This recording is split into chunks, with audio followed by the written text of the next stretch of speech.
Hi everyone, this is Debbie Happy Cohen with Joy-Based Living, where we are empowering joy in everyday people every day, making ordinary living simply awesome. Today's topic is the number one key phrase for self-healing after narcissistic abuse. So that key phrase is I am. The opposite is what people are trained to do during narcissistic abuse, which is hyper-vigilantly focus on the other person. You are.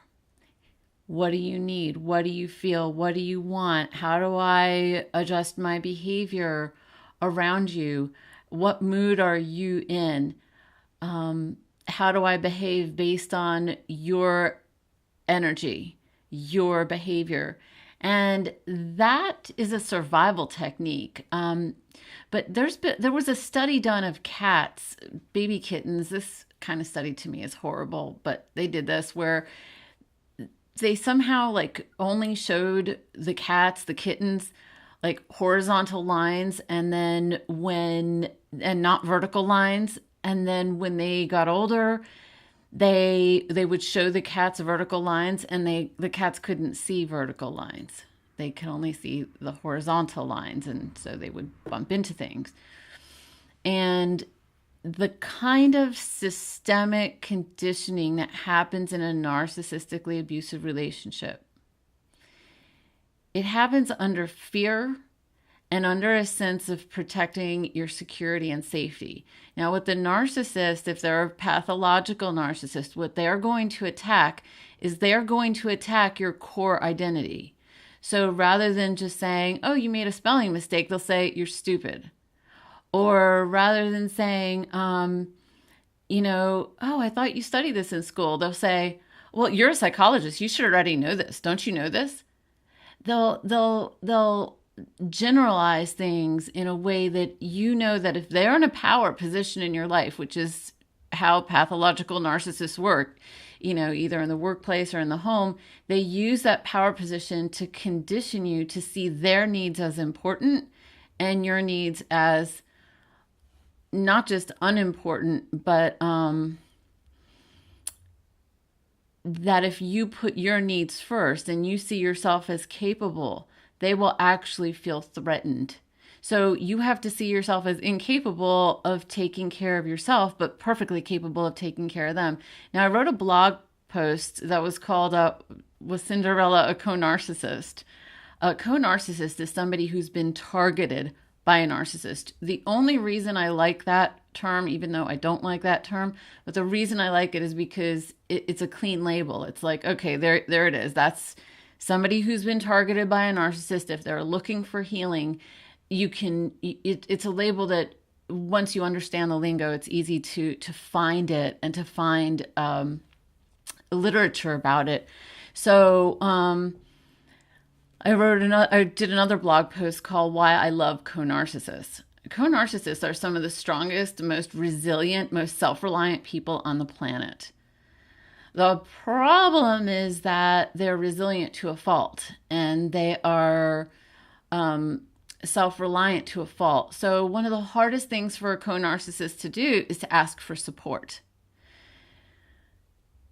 This has everything to do with thriving after narcissistic abuse, because if you want to thrive in anything, you're going to have to ask for support. If you want to be really empowered after narcissistic abuse, you're going to have to rely on other people to show you the way and to help you stand for something bigger inside of yourself. Not just goals, but personal identity. You want to work with somebody or to have support around you of people who see something bigger in you and better in you than you were able to envision for yourself. And so this key phrase for healing after narcissistic abuse is very important. I am. I am enough. I am amazing. I am worthy of support. I am surrounded by people who love me. And if you're not, then you need to find your tribe so that you will be. I am worthy of finding an amazing tribe. I am excellent at self-care. I am perfectly capable of creating a wonderful life for myself. I am perfectly capable of knowing who I am. I am perfectly capable of standing inside of my own identity, being strong, and creating more joy in my life. So where the cats like couldn't see the vertical lines, people who've been targeted by a narcissist were trained not to be able to see their own needs, their own feelings, their own desires. And part of what keeps them locked in is what's called the Stockholm Syndrome, or what I call toxic loyalty, where you fall in love with the people who were your captors, or you defend them.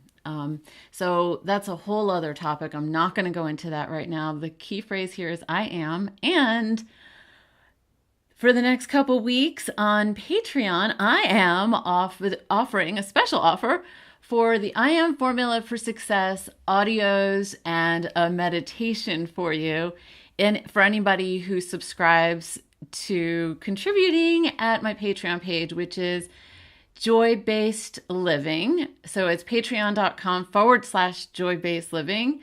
And you'll get those free audios between February 28th, which is today, and March 13th, and it's 2019. So thank you for being here. If you have any questions or anything you'd like to bring to the conversation or add to it, as long as it's respectful, kind, and awesome, there are no stupid questions, as long as you're really sincere and you really want it for yourself. And any shares that you have, please bring those to the table as well. Thank you for making this come to life.